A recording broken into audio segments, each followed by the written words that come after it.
গণভোটের রায় বাস্তবায়ন চাই।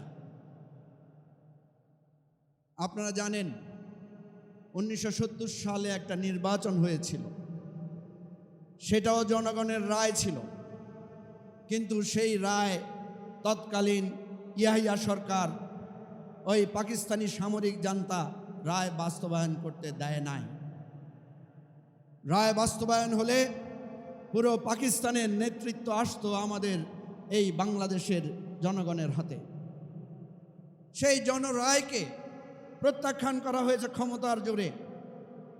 আশ্চর্য হয়ে যাচ্ছি আমরা, 55 বছর পরে এসে বাংলাদেশের এমন এক দলের উপরে আবার পাকিস্তানি জান্তা ভর করেছে যারা আমাদের গণভোটের রায়কে বাস্তবায়ন করতে দিতে চায় না।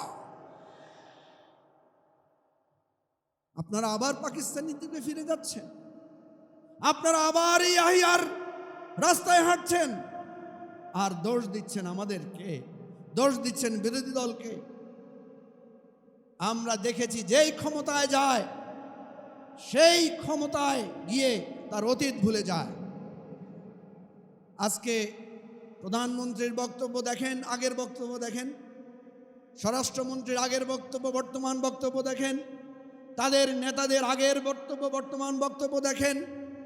ওই গ্রামে গঞ্জে ছাত্রদল যুবদলের ছোটখাটো নেতাদেরও আগের আচরণ বর্তমান আচরণ দেখেন, কোনো মিল আছে? যাদের আগের কথা আর পরের কথার মিল থাকে না, এরা কোনোদিন জনগণের আশা আকাঙ্ক্ষার পরিবর্তন করতে পারে না। আমাদের স্পষ্ট দাবি, জনগণ স্পষ্ট করে গণভোটে বলেছে। আপনারা দেখবেন, খুঁজলে এখনো গুগলে সার্চ করলে পাবেন, আমাদের গণভোটের যেই ব্যালট ছিল, ব্যালটের সামনে লেখা আছে আপনি কি জুলাই বাস্তবায়ন আদেশের সাথে একমত, এবং নিম্নোক্ত 4টি বিষয়ে আপনার মতামত হ্যাঁ অথবা না জানান।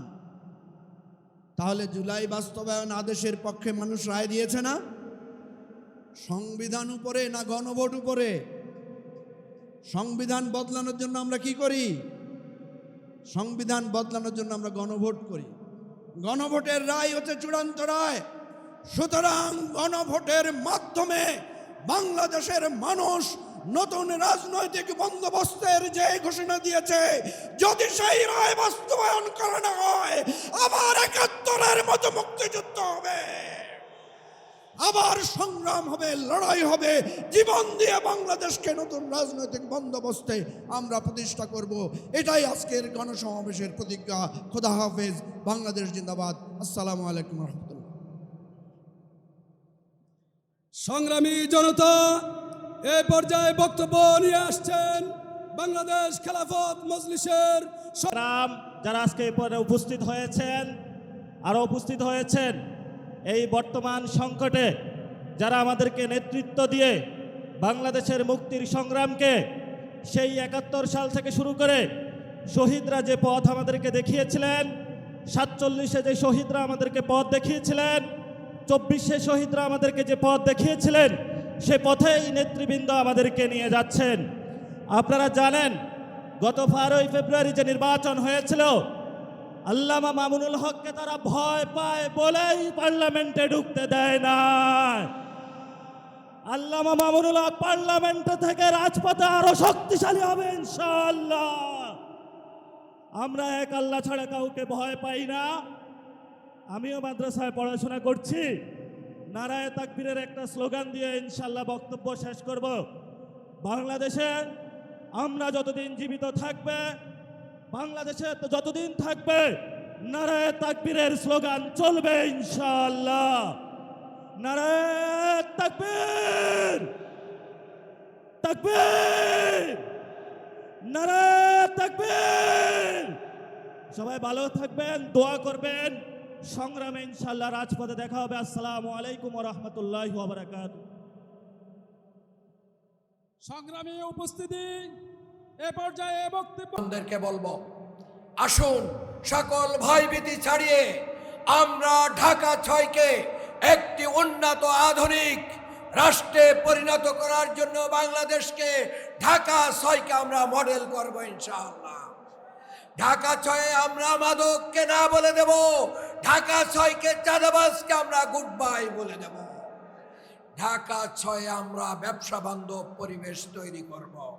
ঢাকা 6-এ নাগরিক অধিকার আমরা নিশ্চিত করব, গ্যাস সমস্যার সমাধান করব এবং খাস মহলের নামে যে সমস্ত জমির খাজনা নেওয়া হচ্ছে না সেগুলোর সমাধান আমরা করব।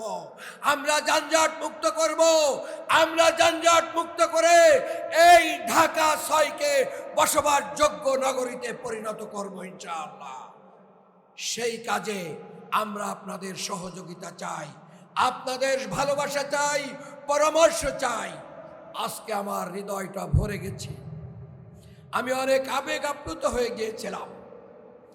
শহীদ জুনায়েদের পিতা এবং শহীদ পরিবার যেভাবে আমাদের জন্য দোয়া করছেন, সত্যিই এই শহীদদের রক্ত আমরা ধারণ করতে পেরেছি।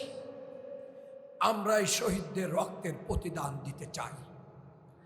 আমাদের ব্যালটের মাধ্যম দিয়ে আগামী দিনে এই শহীদের রক্তের ঋণ আমরা পরিশোধ করব ইনশাআল্লাহ। আমাদের ব্যালট কথা বলবে ইনশাআল্লাহ। আমি সমস্ত শহীদ পরিবারকে সাক্ষী রেখে আমি এই ওয়াদা করছি, আমিরে জামাত যে ঘোষণা দিয়েছেন, আমাদের দ্বারা কোনো অন্যায় হবে না, অবিচার হবে না, জুলুম হবে না ইনশাআল্লাহ। আমরা জনগণের প্রতিটা টাকার বরাদ্দের হিসাব আমরা বিজয়ী হলে আমরা জনসম্মুখে প্রকাশ করব ইনশাআল্লাহ। আমরা নির্বাচিত হলে মসজিদ ভিত্তিক আমরা আমাদের কার্যক্রম পরিচালনার মাধ্যম দিয়ে মসজিদ কমিটি, পঞ্চায়েত কমিটি, সিভিল সোসাইটিকে অ্যাকোমোডেট করে আগামী দিনে ঢাকা 6কে আমরা একটি রোল মডেলে পরিণত করব ইনশাআল্লাহ। আজকের এই সুন্দর আয়োজনে যারা আমাদেরকে সহযোগিতা করেছেন সকলের প্রতি কৃতজ্ঞতা জানাচ্ছি। মাঠ তৈরি থেকে শুরু করে নিয়ে মিডিয়ার ভাইয়েরা সবার যাদের নাম বলতে পারছি আর যাদের নাম বলতে পারছি না সবার প্রতি কৃতজ্ঞতা জানাচ্ছি এবং বিনীত অনুরোধ করছি, আপনারা দেখেছেন আজকের এই খেলায় যে ব্যতিক্রমী পুরস্কার ছিল একটি গরু এবং খাসি। এই যারা পুরস্কার পেয়েছে তারা আগেই বলেছিলেন এবং দাওয়াত দিয়ে রেখেছিলেন যে আজকে সেই গরু এবং খাসি দিয়ে আপনাদেরকে খাওয়াবেন। সেই দাওয়াত আপনাদেরকে ওই খেলোয়াড়দের পক্ষ থেকে আমি পৌঁছে দিলাম। সঙ্গত কারণে গরুটা এবং খাসিটা মাগরিবের পরে জব করা হয়েছে। সেই দাওয়াতের রান্না প্রস্তুত হওয়ার পথে, রান্না চলমান আছে। আমাদের পুরস্কার বিতরণের পরে আপনারা আবার একটু সাংস্কৃতিক অনুষ্ঠানে আমরা ফিরে যাব এবং সেই ফাঁকে আমাদের প্যাকেট রেডি হয়ে যাবে। আমরা ইনশাআল্লাহ স্বল্প সময়ের ভিতরে আপনাদের হাতে খাবারের প্যাকেট দেওয়ার মাধ্যম দিয়ে আজকের প্রোগ্রাম শেষ হবে ইনশাআল্লাহ। সবাইকে কষ্ট করে এখানে আসার জন্য আমি ধন্যবাদ জানিয়ে পুরস্কার বিতরণ অনুষ্ঠান শুরু করার জন্য আহ্বান করছি। আল্লাহ হাফেজ। বাংলাদেশ জিন্দাবাদ। বাংলাদেশ জামাত ইসলামী জিন্দাবাদ।